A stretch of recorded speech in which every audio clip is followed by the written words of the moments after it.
thought I'd start the show with a franchise that I remember everyone telling me to go back and play. And with PlayStation making it free at the moment, what a great time to go back and smash some artifacts.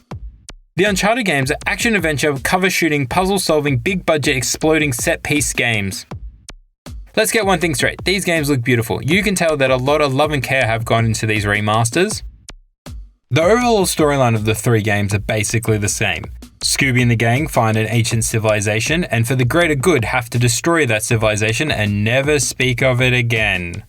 Actually, the Scooby comparison works really well, as we see in one game where Drake pulls off the mask of one monster to reveal another monster. Yeah, it's never explained that well either.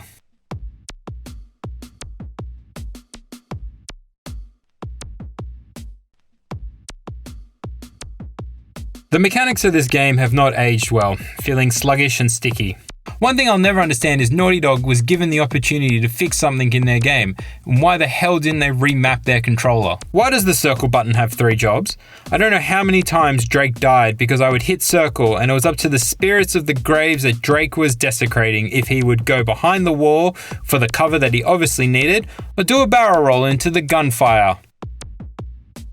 But the enemy AI in this game is actually impressive with a fair difficulty curve. When it comes to the weapons, just stick to the pistols throughout the game. The automatic guns have too much recoil. Honestly, you would unload a whole automatic clip onto an enemy and do nothing. 3 shots with the pistol and the enemy becomes part of the scenery. And for the shotgun to do any real damage, you need to be close enough to the enemy to be giving them an eye exam. Puzzles in this game are slap you over the head simple and more of a tedious task than anything. My belief, puzzles in video games should be like seeing a magic trick and trying to work it out on your own. At first you're a bit confused, but using logic you figure it out in the end.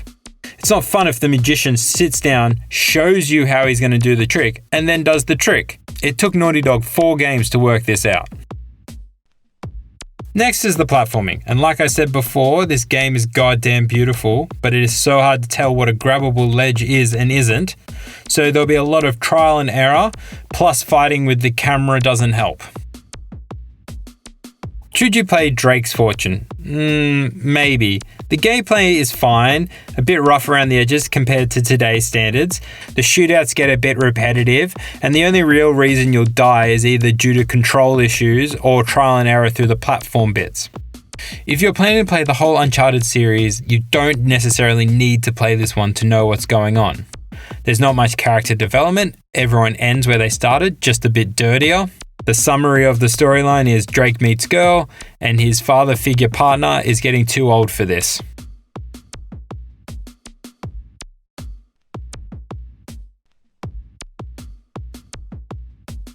Very similar to the first game, but with noticeable improvement, starting with a more engaging storyline with character development. I wouldn't say arcs, I would say more like an archway, but it's an improvement. The storyline goes, Drake is offered a job that he refuses to take for about 3 seconds, then takes the job. And a lot like the first game, Drake realizes that he needs to find the artifact before the main villain because they want to use it to take over the world or something, not for a quick buck like him.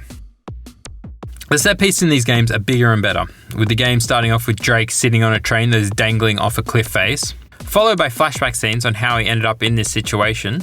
These flashback scenes offer a unique situation for the series, introducing stealth missions which I thought would be a nice change of pace. But unfortunately, after these missions, you just fall back on the same formula. Sneak around, kill 2 guards, get spotted, shoot your way out, rinse and repeat. The enemy difficulty really ramps up in the 3rd act. All the enemies just become bullet sponges, and that's not even including the enemies that are bullet sponges. The shootouts end up becoming a memory game of which enemies to take out in which order through trial and error. Some of the issues I had in the previous game are still here, like the circle button having too many jobs, and the puzzles being boring and tedious, and the platforming being trial and error. Should you play Among Thieves? Yes, the storyline is engaging, with actual character development. The set pieces are creative and beautiful. Unfortunately, there is a anticlimactic boss fight at the end, and the controllers are still a bit clunky to today's standards. But the game overall is definitely worth your time.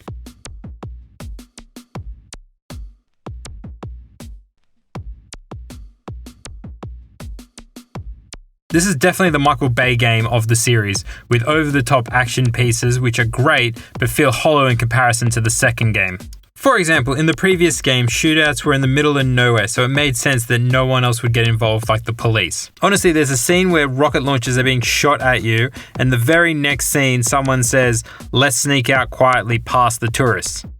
What are you talking about? You just blew up a building. I just feel like Naughty Dog's heart wasn't in this one. The storyline feels less polished with unanswered questions throughout the game. And not to get into spoilers, but something happens that actually made me sit up in my chair, and I was impressed with the writers actually doing something that took some balls, but then was just undone in the next scene. Naughty Dog, don't make me feel things that actually don't mean anything. Drake has become a more unlikable character, even to the other characters. It almost feels like Drake has become self-aware that he is a game character. Unlike other self-aware characters like Deadpool or Rick, it just doesn't play off as well. The enemy AI in this game is really bad, and I don't know what happened compared to the other two games. Enemies would constantly run out of cover and stand in the line of fire, and I did find a few glitches throughout the games. The difficulty curve in this game is all over the place with mad spikes. Should you play Drake's Deception? Yes. The storyline is good, even though it's very similar to the second game. I'd heavily recommend playing it, only for you to go on and play the fourth game in the series, which is by far the best one. Overall, the Uncharted series are entertaining and worth your time to go back and play. And as of this recording, 1 to 4 are currently free on PlayStation, so you might as well go get them and download them. This has been Past Quarantine.